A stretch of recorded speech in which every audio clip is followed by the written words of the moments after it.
বন্যা দুর্গত মানুষের পাশে না দাঁড়ানোয় তোপের মুখে পড়ল চিত্রনায়ক শাকিব খান।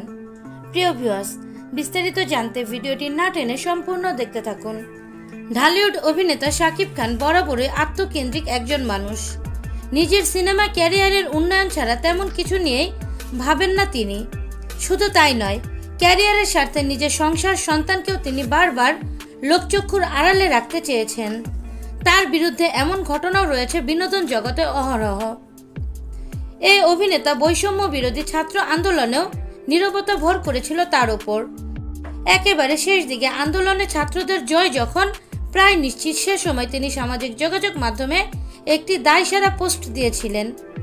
অন্যদিকে দেশের বন্যা পরিস্থিতিতে সক্রিয় বিনোদন অঙ্গনের তারকারা কেউ কেউ বন্যার্তদের জন্য ত্রাণ নিয়ে ছুটে যাচ্ছেন দুর্গত মানুষের কাছে। কেউ কেউ টিএসসিতে ত্রাণ কেন্দ্রে সরজমিনে খাদ্য সামগ্রী ছাড়াও টাকা দান করছে।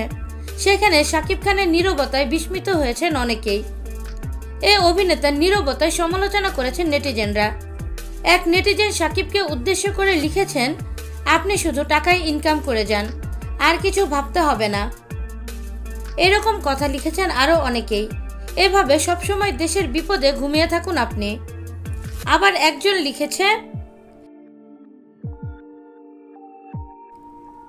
প্রিয় খান সাহেব, বন্যা বা বানভাসীদের পাশে দাঁড়ানোর অনুরোধ করছি আপনাকে। ভক্ত হিসেবে এটুকুই আপনার কাছে চাওয়া। এদিকে বন্যায় নীরব থাকলেও নিজের সিনেমা নিয়ে সরব শাকিব খান। সম্প্রতি মালয়েশিয়ায় মুক্তি পেয়েছে তার অভিনীত সিনেমা তুফান। সেটির প্রচারণা ঠিকই ফেসবুকে চালাচ্ছেন এই অভিনেতা। সেখানেও তার ভূমিকা নিয়ে প্রশ্ন তুলেছেন অনেকেই।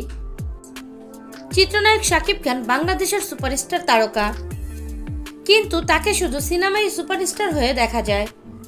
বাংলাদেশের দুর্যোগের সময় কোনোভাবেই দেখা যায় না চিত্রনায়ক শাকিব খানকে। বিষয়টি নিয়ে আপনাদের মতামত কি, সেটা জানিয়ে দিতে পারেন কমেন্টের মাধ্যমে।